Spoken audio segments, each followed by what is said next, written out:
Hello friends, welcome back to my channel.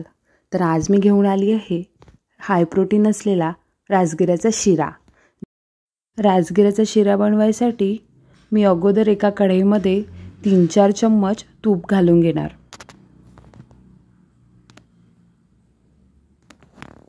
तूप थोडं गरम झालं की यामध्ये मी राजगिऱ्याचं 1 वाटी पीठ घालून घेणार। पीठ घातल्यावर आपल्याला हा राजगिऱ्याचं पीठ कंटिन्युअसली यामध्ये मिक्स करायचे आहे, जेणेकरून हा पूर्ण मोकळा झाला पाहिजे। याला अशा प्रकारे छानाचे गडे फोडून आपल्याला मस्त परतून घ्यायचे आहे।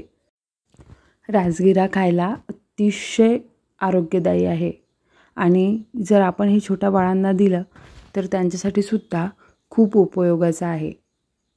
आपण छोट्या बाळांना सुद्धा अशाच प्रकारे हा शिरा बनवून देऊ शकतो।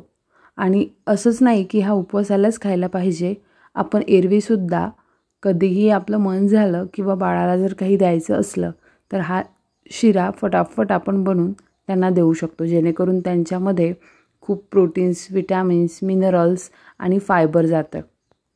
राजगिऱ्याचा शिरा बनवताना फक्त आपल्याला एकच काळजी असते की हा कंटिन्युअसली परतून घ्यायचा असतो। ज्यावेळेस हा राजगिरा छान तपकिरी रंगाचा होतो त्याच वेळेस समजायचं की हा राजगिरा छान भाजला गेलेला आहे। जास्तीत जास्त 10 मिनिटमध्ये हा भाजून तयार होतो। छान अशा प्रकारे मस्त याचा कलर चेंज झाल्यावर आपण यामध्ये थोडं गरम पाणी घालून घ्यायचं। गरम पाणी घातल्यामुळे शिरा जेव्हा थंड होतो तेव्हा छान मोकळा बनतो। पाणी टाकल्यावर याला छान मिक्स करून घ्यायचं, जेणेकरून यामध्ये गळे जमणार नाही। अशा प्रकारे छान फेटून जर याला आपण केलं की चांगला तो एकजीव बनतो। कारण कधी पण राजगिऱ्याचा शिरा करताना जेव्हा आपण त्यामध्ये पाणी टाकतो त्यावेळेस तो खूप चिपचिप असतो आणि त्याच्यामुळे आपल्याला थोडा जोर देऊन याला मोकळा करायचा असतो। आता हा मस्त मिक्स करून झालेला आहे।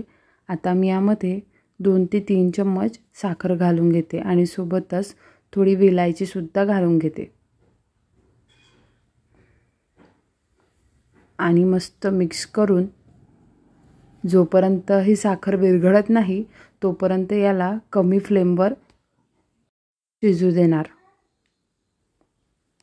जेव्हा यामधली पूर्ण साखर विरघळून जाते तेव्हा आपण यामध्ये काही ड्रायफ्रूट्स घालून घेऊ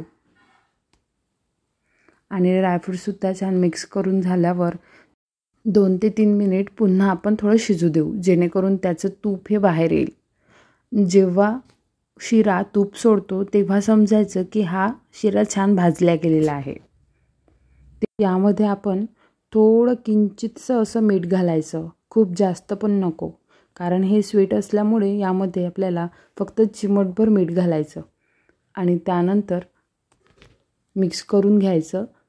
आणि जोपर्यंत याला थोडं तूप सुटत नाही तोपर्यंत छान कमी फ्लेमवर आपण याला शिजू देऊ। आता मस्त याला तूप सुटत आहे आणि हा छान मोकळा सुद्धा झालेला आहे। इथे हा राजगिऱ्याचा शिरा रेडी आहे आणि मस्त गरम गरम सर्व करा आणि व्हिडिओ आवडल्यास व्हिडिओला लाईक करा।